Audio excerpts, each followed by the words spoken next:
You're sitting at 36,000 feet with miles of empty sky directly above you, so why is the plane just stopping here? The engines are humming and nothing is blocking the way. Yet every commercial flight levels off at this exact altitude, as if the global aviation industry quietly agreed on a secret, invisible ceiling. The answer involves something pilots call the coffin corner. And by the time you understand what that means, the way you experience every flight will change permanently. Why does altitude save fuel? Let's start with the obvious part, the part the industry talks about openly: fuel. Think about the last time you tried to run through water. Even waist-deep water slows you down. Your legs are pushing against something thick and heavy with every single step. Now imagine trying to do that for 8 hours straight. That's basically what a plane deals with when it flies too low. The air near the ground is dense enough that the engines have to work constantly just to shove through it. The harder they work, the more fuel they burn. So the plane climbs, way up. At 36,000 feet, the air is about 3 times thinner than what you breathe on the ground. That same run through water, up here it feels more like running through an empty hallway. The resistance nearly disappears, engines ease off, fuel consumption drops.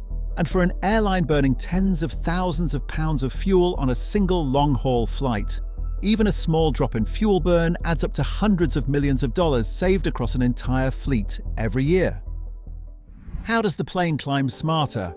Here's something you'd never guess just from sitting in your seat. The plane doesn't actually stay at the same altitude the whole flight. It quietly climbs higher as the hours go by. Here's why. When the plane first takes off, it's carrying everything at once. A full tank of fuel, every passenger, every bag, every piece of cargo. That's a lot of weight. Heavy things need more force to stay up, so the plane starts the flight a little lower, where the air is thick enough to give the wings a stronger push. But fuel gets burned as the plane flies. After a few hours, the plane is noticeably lighter, and a lighter plane can climb higher, where the air is thinner, drag is lower, and the engines don't have to work as hard. So the pilots nudge it up a few thousand feet. Then later, maybe a little higher again. This is called a step climb. The plane is basically chasing the sweet spot the whole way across the sky. And there's one more trick happening at this altitude: jet streams. Think of them as invisible rivers of wind flowing at speeds of 125 to 200 miles per hour, sitting right between 30,000 and 40,000 feet. In the Northern Hemisphere, these rivers run west to east. Fly in that same direction and the wind pushes you for free. No extra fuel needed. Fly the other way and you're grinding against it the entire trip. That's the real reason a flight from New York to London takes noticeably less time than the return. So altitude is doing a lot of heavy lifting here. Less drag, step climbs, free tailwinds. Why not go even higher? Why not 50,000 feet or 60,000? Where do the engines hit their limit? Here's where things get complicated. Jet engines need air to work. They pull it in, mix it with fuel, and burn it to create thrust. The higher you climb, the less air there is. The engine doesn't stop suddenly, it just quietly gets weaker and weaker until eventually the plane can't climb anymore. For most commercial jets, that happens somewhere around 40,000 to 42,000 feet. The wings have the same problem. To stay in the air, wings need air flowing over them fast enough to create lift. Thinner air means the plane has to fly faster just to stay up. So the minimum safe speed keeps rising the higher you go, and that's where it starts getting dangerous. What is the coffin corner? But here's a speed limit going the other direction too, a maximum. Fly too fast and the air rushing over the wing starts moving faster than the speed of sound. Not the whole plane, just the air right on top of the wing. When that happens, shockwaves slam into the wing. The plane starts shaking. The controls stop responding. Push it any further and the wings can't take it. So here's the trap. The higher you climb, the faster you need to go just to stay up. But the higher you climb, the slower you need to go to avoid shockwaves. Your safe speed zone, the gap between those two numbers, shrinks with every extra foot of altitude. Climb high enough and the gap closes completely. That's what pilots call the coffin corner. Too slow by 1 knot, and the plane falls. Too fast by 1 knot and it breaks apart. Commercial jets stay at 35,000 to 40,000 feet, specifically to keep a safe distance from that point.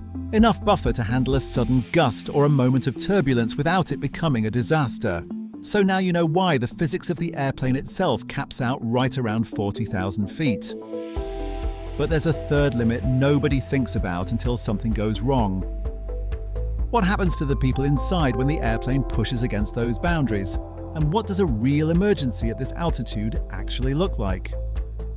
Why can't humans go higher? Now add the human factor. Outside your window right now, the air is so thin that if a hole opened up in the plane, you'd pass out in under 20 seconds. Not minutes, seconds. That's why the inside of the cabin is pressurized. The plane is basically pumping enough air pressure around you to keep your body functioning normally, like you're sitting at a much lower altitude. But that creates a problem. The higher the plane flies, the bigger the gap between the pressure inside and the pressure outside.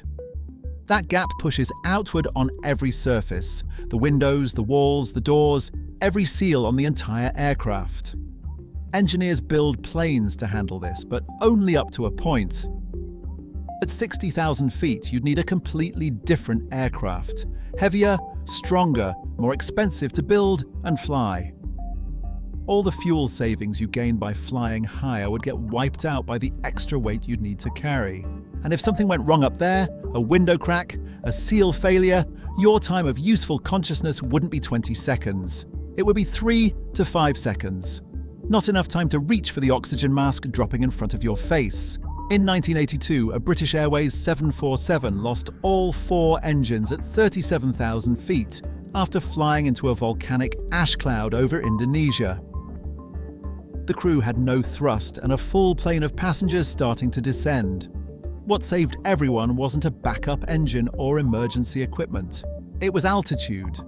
From 37,000 feet, they glided for nearly 13 minutes, long enough to restart the engines and land safely. At 10,000 feet, those 13 minutes don't exist.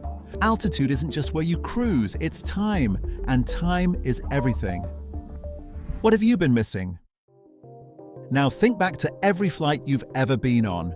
You've actually seen all of this happening, you just didn't know what you were looking at. That little change in engine sound about an hour into a long flight, that's a step climb. The plane just moved up to a more efficient layer of air. The flight home from Europe taking longer than the flight there, you spent hours flying straight into a 150 mph river of wind. The oxygen mask demo before every flight. That 20-second countdown is the real reason that little plastic cup exists. The seatbelt sign turning on under a perfectly clear sky. Invisible wind shear ahead. Nothing on the window. Everything on the instruments. That deep dark blue outside your window. Every storm, every cloud, every raindrop on Earth is happening somewhere below your feet. The plane isn't stuck at 40,000 feet. It's parked in the one spot where fuel, engines, wings, pressure, and your body can all work at the same time. Now you know exactly what was being negotiated. If there's something you walk past every day and wonder about, drop it in the comments. We read every single one, and the best suggestions make it into future videos.